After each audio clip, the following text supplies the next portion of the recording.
This is Aaron Levine, LG Insurance Agency, hanging out with my friend and my recruiter, Ted O'Brien from Starbridge Partners. Also has a second recruiting firm that they just started, which we're going to get into a little bit later, because I actually love the work that he and his partner Charlie are putting together.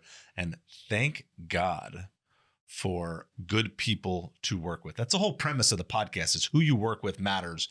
And having you the last couple months really step up and put some feelers out there and bring good people into my organization has been a tremendous help. And, you know, it always reminds me to hire the right people to do the work that I'm not good at, because I've done the recruiting myself and it's not fun, because you put a crappy ad out on the Indeed.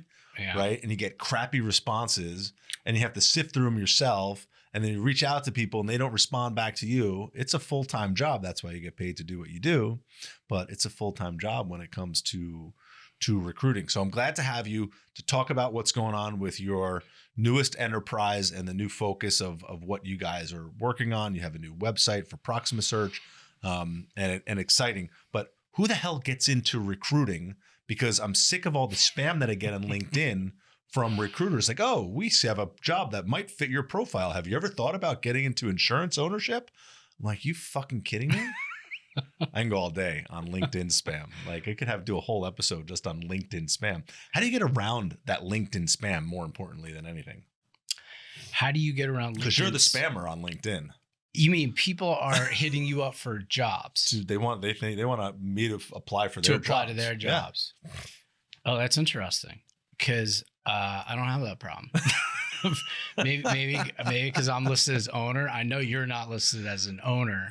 That might save you some time, because they know you're not going to be recruitable. Nobody likes to waste time, so they probably would go past. It's all the bots. It's all right. The automated emails that we get. I don't know. I mean, yes, there's tons of automation. Like I get hit as, we had a specialty for Starbridge for data science, analytics, AI, machine learning. And my title was partner head of data science search. Okay. And because of that, I would get hit all day long for those jobs, not as a recruiter. Right. Because the algorithms aren't smart enough yet to figure that part out. So, and it's all scraped, like you're saying. Right. At least there's companies out there that scrape all the data. Then they try to offer services to you or me to help find candidates or whatever at speed and scale. But often it makes, which is a great prospecting tool for anybody. If anybody can put the AI programs together to scrape LinkedIn and other websites and pull data, you can get some good prospecting sheets that way. You can, but you gotta be careful how you do it, because you don't want to, I have a lot of clients who get really worried about spamming their brand out there. They don't want to just be hitting the wrong people. Right. So one of the things I actually like about what we do is we don't spam. Okay. We get very targeted and we just hit them, and we got a good message that's on point, and usually that works. And when you're a recruiter and you built up kind of a brand for yourself, right? Especially in our industry. And now I've been doing it for, I've been a recruiter for 20 years, almost 25 years. Okay. Scary. But 10 years in that analytics data science area. So we've talked to thousands and thousands, hundreds. So you're also building up a database. We got the database. So people, one of the advantages of using us for that is that more people will talk to us about a job, especially when the market's really competitive. Sure. They're only going to hit back certain recruiters, certain people they know, they trust. Right. Everybody's time is just crunched, Sure. right? So if you're gonna, either we gotta tell them who it is and the money, and so they know for a fact at that point in time what's gonna happen, or they just say, oh, it's Ted. He comes to me with good stuff. Right. I'm gonna hit him back. So at what point, if you've placed somebody, can you then reach out to them about another opportunity? Where's the fine line? I mean, there's what's in a contract, and then what will I do? It's It's fun. It for anyone who doesn't know, that is in no poach rule is in every contract. Okay. And I will happily sign that. Right. Because God forbid, like I think you're the same way. Like it's the same way if you own an Airbnb or any business, whatever, you want those 5 stars and you want no negatives. Sure. Right. And if you do that long enough, right, our business is just going to incrementally grow. Mm-hmm. So I never want to like mess with anything like that of poaching. There is a kind of an understanding out there that if somebody from a company that's a client reaches out to the recruiter, like I didn't do anything, right, that you're allowed to work with them because that's their choice, but I still won't do it. right, And there are certain clients, like a big investment bank I have, like literally, like if you even consider doing that, they will sue the crap out of you. You know what I mean? So they sniff you out when you're even thinking like, about it. Like before you even hit the keyboard, they're like, there's one in particular, and like, so like one person from this major investment bank hit me and I said, listen, I can't help you. Like I could lose like $100,000 or something if something goes south. And she goes, no, I have an agreement with HR. And I said, okay, well, let's get HR to write a letter sure, or a note that says I can recruit you because I'm not touching it. Right. And they did. So all right. It was a case where there was just an agreement that she was going to look outside the company or stay. Right. And they said, yes, you can use a recruiter and you can use Ted. But I'm very, very careful with that. So how did you get into recruiting? Let's go backwards into how recruiting became your passion, your career, your being, your personal, your brand. I didn't plan on it. It was 2001 May, I believe, somewhere in that zone, where I was laid off from I was in the internet professional services space. We were building out all of the custom e-commerce businesses, big firms, small firms. I loved that business. I was at 2 companies that were public. It was amazing. But as you can imagine how cheap it is to build a website now. Right. That was all starting to happen right around then. And like the industry kind of collapsed on itself. We had that recession that was going on right there. That was the internet bubble bursting. The internet bubble right about burst. that time, Yeah, right? Exactly. Yeah. Exactly. So I went into a known recruiting firm for my industry at the time. And by the end of it, they were like, I think you could be a recruiter. And they're like, that kid over there made $250,000 last year. That 28-year-old made $400,000. And I was like, really? And to be honest with you, at first I was like, yeah, I don't know. Like a lot of people have bad opinions of recruiters from stuff they hear, sure, or they're annoyed with them because they didn't get back to them, whatever. There's all these reasons to get annoyed at recruiters. You don't think people get annoyed at insurance salespersons? Right. I think about there's people equate insurance salespersons as like used car dealers. Sure. We're at the bottom of the fucking barrel sometimes, and we do a really good job to stay at the top of that barrel. But it's funny when people think, insurance sales is just like a used car salesman. You're the bottom, worst of the worst. Recruiters aren't even in that conversation. Yeah, you don't like recruiting. I don't know about your insurance industry exactly, but the turnover in mine is really high. Like people just can't deal with it. Usually you got to come in at a very low pay, and then you get commission based. And if you're not good and you're not into it, you're done. It's all commission, and the amount of rejection that you receive indirectly for your clients is huge. Right. Even though it's not rejection of you, it's rejection of whatever you're offering. Right. Like, it's got to be emotionally taxing in some capacity. Yeah. You know what? I definitely would have thought that. And there is certainly for when you're doing new business efforts and stuff like that.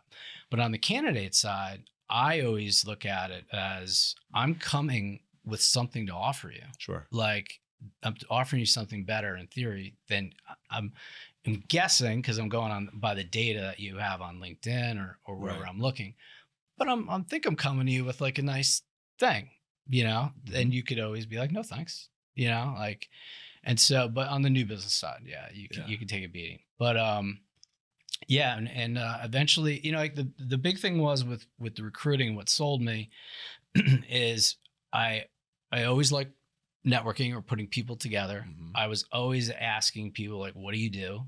I don't know why. Like, I'm always just interested in it. Like, what gets you excited? Like, I'm always kind of trying to learn how people tick, and understand that, and play matchmaker. There's a lot of people I've put together that are now married, like stuff like that. And with my industry my former industry going down and this going up, I was like, why not do business development, which I was doing before, but just do it with people. Sure. And then that was it. I was in. And recruiting it's the full spectrum. It can feel like the hardest job in the world. Right. I've worked on searches for 6 to 9 months where the client has changed the rec, the requirements. I don't have 6 to 9 months for you to work on my project. I know. Well, it's rare, but it can happen. And then you get nothing. Right. Or I can pull someone from my network that I just so happen to have and be like, here, and I'll do a great fee, and it'll be almost no work. But it's always somewhere in the middle. So if you really want, you can work from the beach. We don't, but I always have in my head. I always thought that would be a nice thing that I could, as I get older, that I could keep. Productivity is not there when there's waves crashing in the background. Definitely not as much for sure. But you'd have to adjust. So we started a conversation. You've been doing work for me. Recently you've had multiple placements in my agency, so I'm thankful for the work that you do on my behalf, and one of them is sitting here in the room with us. But you also said to me that you were starting a new brand, right? You're starting a second brand. You have your Starbridge partners, which is your data science and your IT tech, and that group. And you're starting a new brand. I think you asked me for a testimonial.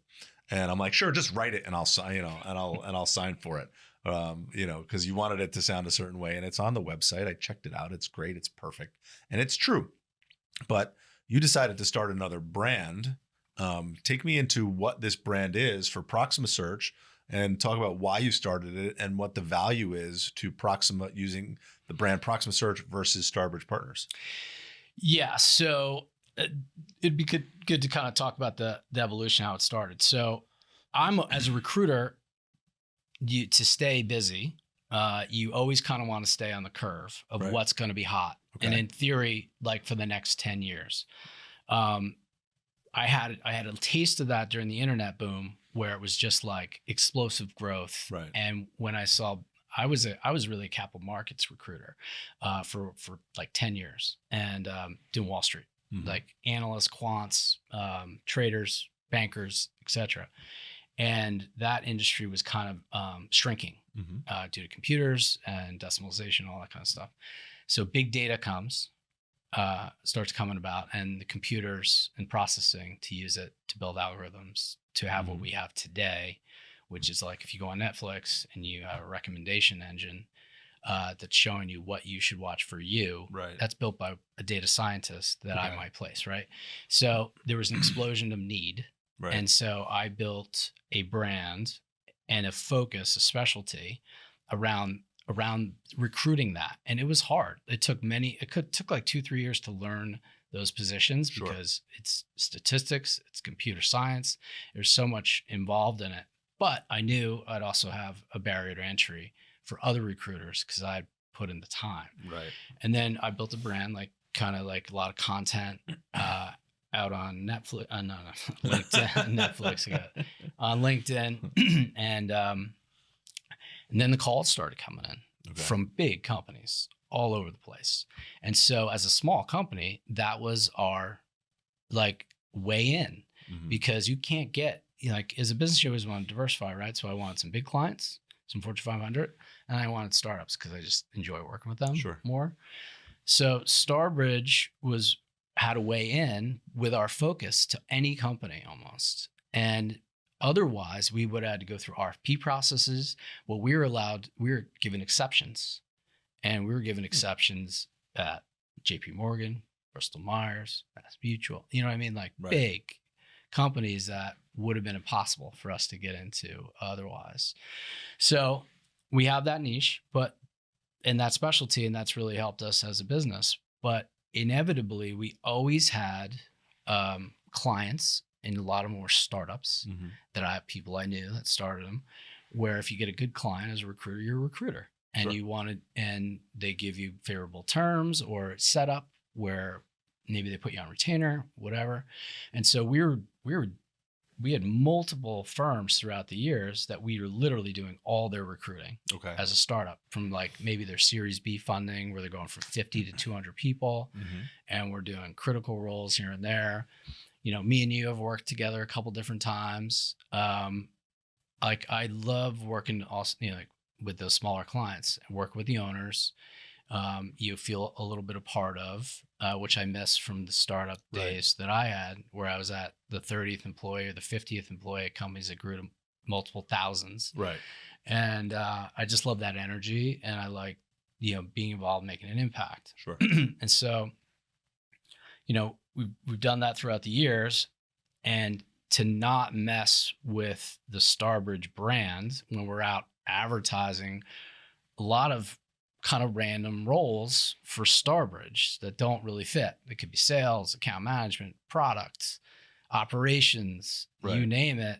So we just wanted to move all of those roles to Proxima and to Proxima Search, and just keep the two brands separately. I mean, anybody who runs a business in marketing kind of could probably relate to that idea of like keeping your brand pristine. Which is, it's similar to, the entire 8 company is LG Insurance Agency. We have the luxury group bit of it. And then we also just started another sub-brand, which is a VIP, right? So, I did see that. We have a separate website for VIP clientele, more so on the high net worth space with respect to personal and professional insurance. So we create a little logo with a VIP in there. And what does VIP stand for? It stands for very insured person. It's cheeky, but it fucking works. Right. There's nothing else I can say about it. People think VIP is important, and it kind of is. If you're buying a lot of insurance, you need a little extra attention.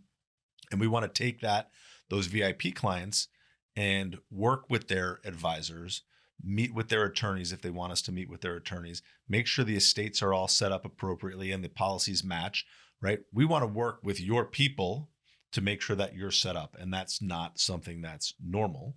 We want to make sure we take those next steps to make sure that high net worth families, individuals, professionals, and businesses are insulated and well protected, and make sure their other advisors are on the same page, because they've got a lot of chirping going on in the background for different things. So it's making sure that it all kind of ties together. So we want to kind of provide that VIP experience and do it under a VIP brand to kind of differentiate, a little bit about the actual quote unquote product. It's not the product, but it's the experience that we get to put together, similar to what you're doing with Proxima. It's a similar experience, but you're doing it under a different label, which is still just, you and your team. Is it all LG? You said still 7 LG brands. VIP. Is it? Yeah. So everything's LG plus something. Yeah, else. and we can continue to build that out. Right. Everybody has a program, right? It can be the LG way of doing business, whatever we decide that to be. You have the Starbridge way of doing business. And then, hey, for startups and smaller and mid-sized businesses, we get to separate it and have the Proxima way of doing business, which is probably the same fucking thing, but slightly different, under a different umbrella, even though it's the same team behind it. It's just being able to differentiate yourselves and broaden your capabilities, right? To reach a new set of business owner or business need or whatever it is, I think is phenomenal. Yeah, I mean, at the end of the day, for us, the 2 sites just help clarity with messaging, you know, to make it clear. Like for the Proxima side, we're generalists, Right. and because we can be generalists, Right. And because there's definitely been times where people will jump to Starbridge and just be like, "What? You know, you're doing a sales guy, like, Right. what? You know?" So it works. It works. Yeah. It's like even if you can, you know, And we continue to time interconnect together, it's great. Yeah, and we link back and forth. Like the Right. section of Proxima that talks about data science and analytics type recruiting, we literally talk about Starbridge, and then it interlinks. Well, you should be back, right? Yeah, right. You should be. It just gives you that deeper breadth of what you're looking forward to doing. So, what's on the horizons for you guys? What's next? Where do you see business going? Are you seeing recruiting tick up? Are you seeing more people entering the workforce, more jumping around? Like, what's going on in our economy? What's going on in our environment right now with respect to hiring, firing, and people moving? That's a big one. That's a no. that's a I big mean, one. it's because of things that are happening on the macro that are a little unclear for businesses right now with tariffs and the like. You know, after the election, I definitely saw like a lot of confidence kind of come in, and people were like, okay, you know, pro business, regulations down, hiring up in theory, right? And I get a sense of that for sure from a recruiting standpoint. You know, it'll be hard to tell because even in the best of times, the cycle for recruiting tends to be, you know, if we're going from the election date, right? So it's like Thanksgiving to Christmas is slow. And maybe you're finishing up roles you were working on for your clients. And then the new roles for the following year get like final approval, especially in big companies. Like smaller companies kind of know what's up. But the bigger companies kind of they've fought now, and now each department has like fought and made their arguments to the CFO of like, okay, and they get final approval for those jobs. And then they hand them to their recruiting staff internally. And say, all right, you got 30 days to fill these, sometimes maybe a little more. And then 30, 60 days come, and they've given them way too many job openings to deal with, and they're overworked. And so then they start handing them out to recruiters. And we help. That's when we get really busy end of February, March, and then through the rest of the year. And things like will pick up. Summer gets a little slower around August as everybody vacations and things like that. And then September really kicks into gear because they're going to lose budgets if they don't hire that person, things like that. And, you know, like I had clients that were coming back that had been dormant for a bit. That was really good to see. We had some smaller clients that you had introduced us to. And so it was really great because I was seeing hiring small companies, mid-sized companies, huge companies. And I was seeing it in data science and analytics and sales, marketing, like, you know what I mean? Like across the board. So I'm really pumped for a good year. And then of course, you know, tariff announcement. So that's making everybody pause a little bit. We're going to forget about that. But let's talk about the return to work, right? How's the experience now recruiting when there's this push for return to the office, when you're having these conversations with prospects, you know, that have been working remote or only want to work remote? What are you seeing there with the return to work? Or are you still finding these hybrid opportunities out there? I would say most have gone to a hybrid. I've seen 4 days. I've seen 3 days. I've seen 2 days. So it's a mix. Only a couple are fully back, and it's a little bit more financial services. Has kind of started that up a little bit more, and I think it's become a lot more acceptable to ask people to come back. You know, my fiance works for a very large company, and they they do a thing where if you live within certain mileage, you're back. The upside for a lot of people though is they got rid of a lot of offices. Okay. So there's nothing to go back to in a lot of cities. Right. And it's a big expense to commute, Yeah. But I think it's for younger people. But there's so much productivity that gets lost when you're not in person. Like I love in person. I agree. I like being in the office. I'm not a work from home, although I'm mobile 24 hours a day, not 24 hours a day, but I'm mobile. I like when I have the opportunity to sit down face to face. And I like when there's the opportunity for somebody to walk into my office and have a quick conversation. It's not necessarily disruptive. It's productive and being able to do that. So I'm a fan of hybrid. I'm a fan of mostly working from the office because you get that face time.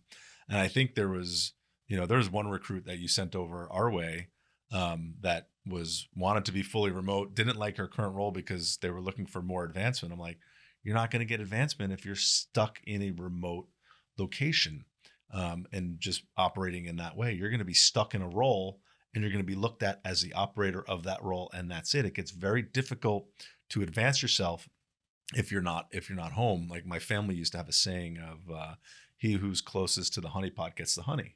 Yeah. Right. I was the favorite grandchild. I would visit my grandparents.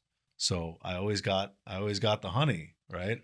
I would always get slipped more cash by my grandparents and I would always get more out of it and have great relationships because I was the one that was always closest. Yeah. And I think that goes the same way in business is he or she who's closest to the honeypot, which is me, is going to get more opportunities to do different things, learn new things, and potentially grow, right? Those relationships are built and are so much stronger when you can be in person than when they are virtually. We try to do our best with video and using digital video tools and other communications are great. But when you can have those small talk one-on-ones and work together side by side, you get so much more, especially in a smaller organization. I think you get so much more being close. And in a big organization, especially if you're young, being in the office every day is the best way for advancement. Yeah, I completely agree. I don't know how you can come out of college and work remote in almost any job, right? Like you got to learn. It's like a continuation of college. You got to learn, especially you're working out of your mom's kitchen. Yeah, it's and I think we're meant to be around other people and learn and nothing beats FaceTime. Like you're saying, like you can have one, strong night out with a client face to face and they're your buddies for. I mean, that's networking. I mean, that's what we do. True. Full time. True. But that's still like you can end up not networking much if you're not in and around the office or space or your clients. But yeah, I agree. And I think we're just going to see more and more back. It is, I will say this, for some companies, for senior people, right? And they've now, like, I couldn't fathom how they were going to do custom software development with being remote. Okay. It's just a lot of what some of those data folks are doing. Well, but Claude's doing the development for us, so yeah. But they've figured it out, like to some degree, anyway. But you can, if you are remote, I can say this, like if you offer remote, you can get a better quality candidate if you know that situation is going to work for you and your company. If that role is specific. Yeah, you have to think about that. Right. Can they do a good job? And like you said, you'll probably stay stagnant in that spot because you're not like hands-on managing or you're just not in the mix. At the same time, like, so coming back to work and I was talking to somebody, they're in the design space, right? They're in the office design space and fulfillment for companies building out and new office space, not necessarily furniture or interior design, but overall aesthetics, help with the culture kind of thing. And you look at all of the live, work, play opportunities in our area. Bellworks, live, work, play. You have the new Monmouth Mall, live, work, play. Fort Monmouth, live, work, play, right? Commvault is going to be live, work, play over the next couple of years. So there's all these great new complexes that look really cool and might be enticing enough that where people actually, they're like, I don't want to be remote anymore. I want to come work there because it's live, work, play. And you get to have that, that Google experience that we talked about 20 years ago about how cool Google offices used to be and still are in those campuses, right? And that all changed during the COVID era, but now it's starting to come back. People want that environment to be able to have that experience and be comfortable and really be happy about where they're going. So I think we're going to see, as this shift continues back to the office, these live, work, play places the office space is going to be hugely desirable because of those other opportunities within the complex. People aren't going to need to just get there from 9 to 5 and run away. No, they can take an hour lunch or go hit golf balls downstairs or go somewhere else into the gym for an hour and stay at work a little bit later and be that social in that social environment. I think is going to be very interesting to see how all these developments grow, in that fashion. Yeah, no, I think it's great. I mean, it's a little different, right? If you got to commute an hour and a half to New York City. And you can't really, you can't. I mean, I did that, and you can't really rely on New Jersey Transit too much and whatever. You can do the boat, but you could sometimes be looking at 2 hours and change each way if things aren't going well that day. Which is a lot, and I get it. And that's where hybrid really can come into play. If you're super close, there's no reason not to be in the office. Yeah. I think it's important. So what kind of advice do you give? Like if somebody's like sitting on their couch and likes people, generally wants to work with people and is thinking about maybe getting into the recruiting game, like what kind of advice would you give to a young person that might be interested in getting into recruiting as a career? Yeah, it almost to the point of what we were saying. You've got to, first of all, you probably have to have some natural skills. You got to be honest with yourself. Do you have it? Are you pretty outgoing socially and got the gift of gab? And are you generally curious person? Like, but let's say you have all those things, right? And you got to go somewhere where someone's going to teach you. Right. That's one thing I can say about the firm that I initially joined is they were fantastic with teaching. And it was like almost going to boot camp. It was like for this week, all you're doing is taking resumes and making phone calls, and you're going to be asking this, and this, and you're just going to do it for 2 weeks. You know what I mean? And then the next 2 weeks you're going to be doing outbound. And, so like, and I've had multiple trainings over the years. And of course, if you can, you gotta find that right firm. And you can kind of see track record and everything like that. I mean, that's kind of obvious stuff.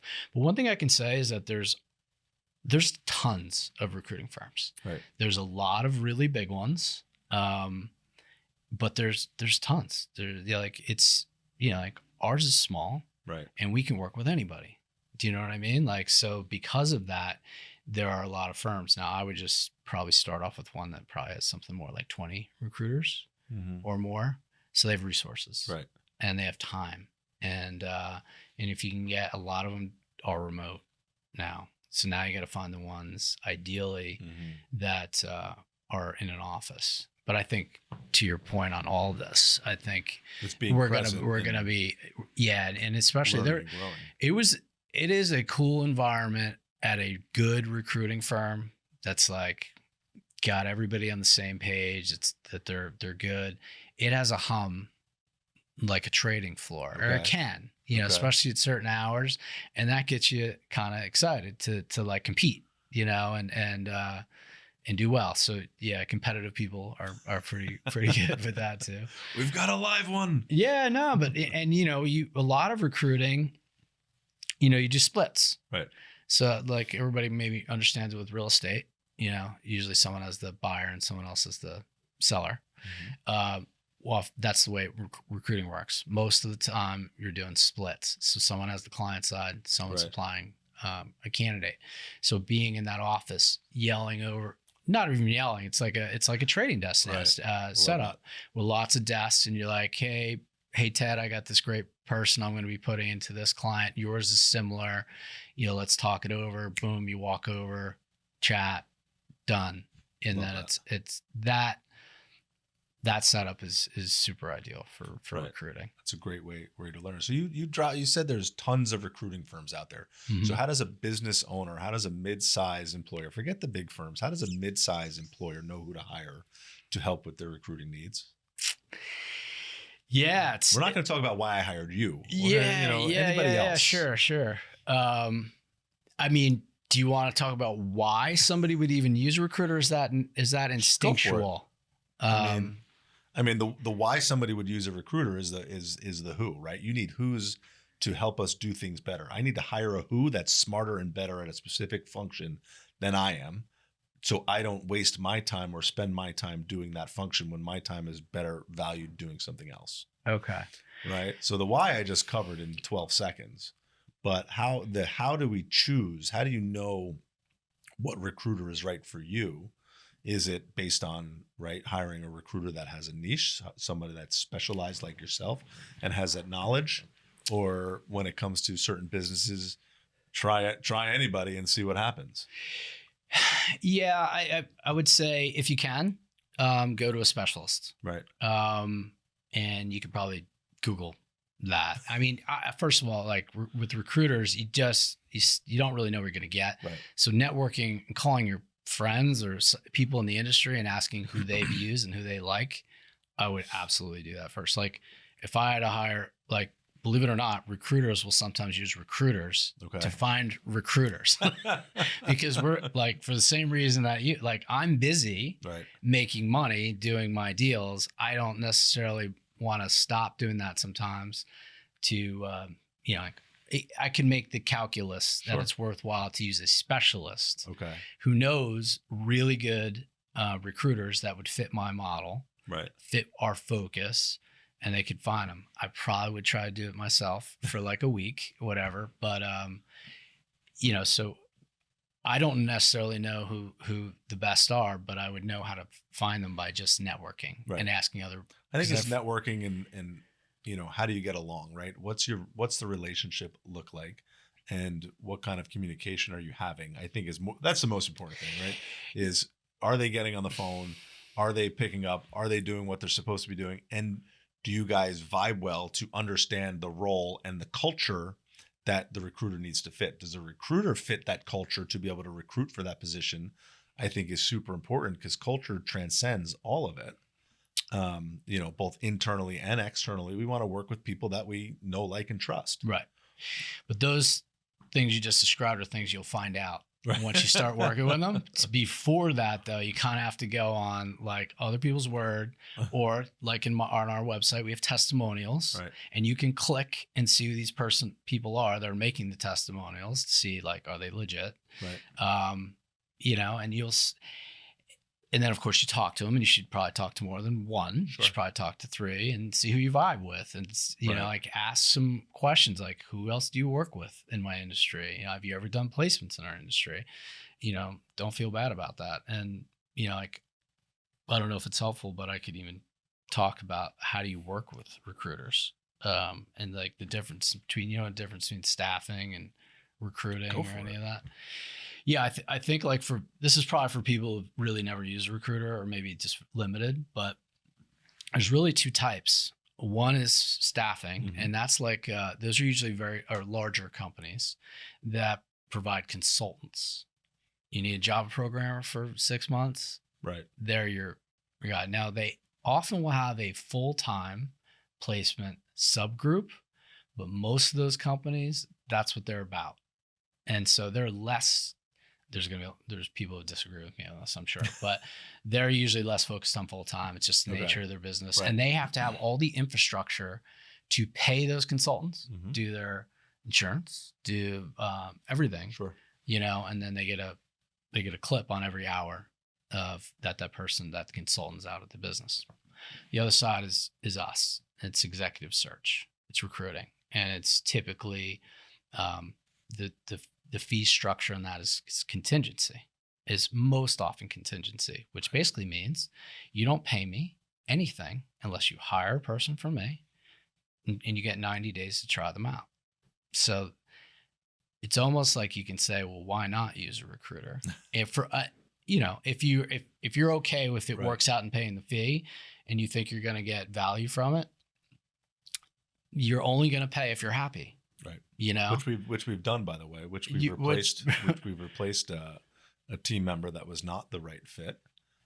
Right. And we that's just okay. went right back out and got something else. The thing that I really love is if you don't want to hire somebody, you tell the recruiter to tell them to bug off. Yeah. You don't have to be the henchman yourself. You don't have to be the axeman. Yeah. When it comes to certain things, and before you're hiring them, the recruiter gets to have all those conversations. Yeah. Behind the scenes, and then the recruiter gets to, make that first initial offer, which I think is always fun to get that first feeling of how things are going. There's so many secrets and tips that are beneficial to the employer when it comes to using a third party that there's no reason that anybody shouldn't. But listen, we beat this recruiting conversation to death, and I really don't want to talk about it anymore, even though that's what you're here for. But what I'm more interested in is what I always want to talk about. I always want to talk about what books people are into. And you dropped a key word a couple of times. You dropped the tariff word a couple of times. And as we look back on this video that's being recorded in the spring of 2025, for reference sake, when this goes into the YouTube archives and somebody finds it 10 years from now to know what the economy was like in the spring of 2025, the tariff conversation is interesting. And one of the books you brought up to me, what was the name of it? Best Loser Wins. Best Loser Wins. All right. So this is not a dieting book, right? It's not like the TV show The Biggest Loser, right? Where you lose the most weight. Day trading. Okay. Remember that TV show, The Biggest Loser? Yeah. You lose 200 pounds in like 4 weeks. And then they gain it back. And they win $100,000 for losing all this weight. And it was amazing watching them lose hundreds of pounds almost. I mean, holy crap. They would lose so much weight during those weeks of just like sitting in the sauna and walking up and down hills and doing challenges. Like, it was unreal. They need to bring that show back. It should be on Netflix already. I'm like, they should reinvigorate The Biggest Loser and bring that back, because I enjoyed watching it. It's well, it's motivational. It shows people you can do anything. When you're sitting on the couch watching people lose weight and probably eating a snack, it's probably not that motivational. Right. But anyway, so tell me about this day trading book. You have an interest in day trading and certain things, and I don't have the stomach or the brain. To pay attention to that. Sure. A lot of things fascinate me. And during COVID, I got fascinated with cryptocurrencies and day trading at the same time. And I started following people who were technical analysts, right, and mainly just observing, trying to understand where my assets were going to be going, to understand from that point of view. And probably like 6 or 7 months into it, I'm starting to realize like this is not a joke. Like, technical analysis can actually, you can be good enough to get a good enough edge probability wise to make money with it. So it kind of became like a hobby, right? So for the last, but it's not making you enough money to quit your day job. No, not yet. But it's one of those things where, like I always just enjoy learning new stuff. And this is like super challenging. Okay. And I'm in year 4.5 with it. I probably spend a couple hours a day on it, at least, watching, learning. I have coaches and stuff. It's it's a hobby I do outside of work hours. But the one thing that there's going to be a lot of people may roll their eyes at day trading, because there's that stat out there. It's like 95% of all day traders lose money. And a lot of that is true. But what they've done a large study, and I believe it was 60, very large percentage of these same day traders that they put 95% lose money, right, actually have a winning trade 60% of the time. Okay. The problem is, and what this book was about, is that what happens is you get into a good trade, you're up money, and you tend to, the way risk reward works with a trade is, imagine we have $1, if you try to get a 3-to-1 ratio. So if you lose the trade, your stop loss is down, so you lose $1. And then you're supposed to wait for a target, and you win $3. Right. The problem is people start getting into the money and they get fearful, they're going to lose that profit. So they get out too early. Okay. Then on the flip side, if they start losing the trade, they take off their stop loss, hoping that it will eventually come back. And so like you can have multiple days. Like I'm not trying to be too risky with it. So I'm trying to make a couple $100, $200-300 per trade. Right. So I can do that. I've had times where I'll get like 5 or 6 in a row. Right. And then I'll let one hold and I'll lose 1,500. Do you know what I mean? Right. So like, see 300. Oh, it's great. Yeah. I'm getting really good at this. And then, and so that book is about that whole psychology and tricks you can play on yourself to not do those things, to not let the losers. The psychology of it is very important, right? Same Huge. thing with psychology of everything. And same thing with if you're betting on sports, right? If you're sports betting, you know, that's another psychology. It's a whole nother game to play. Very similar to day trading, right? In a different way. The outcomes, we still don't have control of the outcomes. You have no control. When you're day trading, you don't have control of the outcome. When you're sports betting, you don't have control of the outcomes. Right. You know, and there's an article in whatever publication it was about, you know, the risks of betting on NCAA basketball and for young people and how it leads them down the path of, you know, gambling their lives away. Like it was one of those articles that probably comes out every March from some publication about how bad it is and, you know, all the things, but it's fun. And as long as you can do it to have fun, or if you get systematic and you learn enough, you know, maybe you can turn it into a profitable hobby. And if it becomes, you know, then you can make it your career, but then the psychology of it goes to a whole nother level.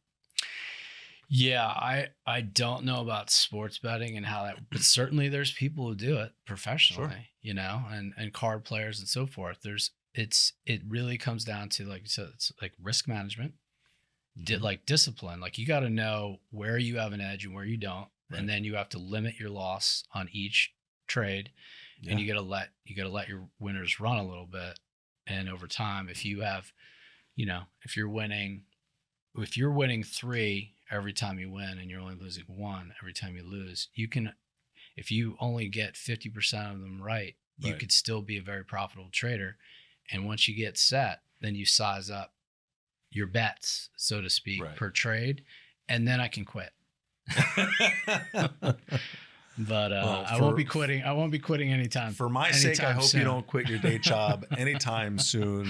Ted, thanks so much for joining me today. It was a great conversation. I want to take it down that rabbit hole of day trading, you know, maybe over a coffee or lunch one of these days, because I'm terrible at it. I don't have the brain for it. I'll stick to what I do best, and that's sitting here in the couch at Rec Productions. Thank you guys so much. And interviewing and learning from so many great guests like Ted O'Brien from Starbridge Partners and Proxima Search. I'll see you soon. Thanks for having me. Man.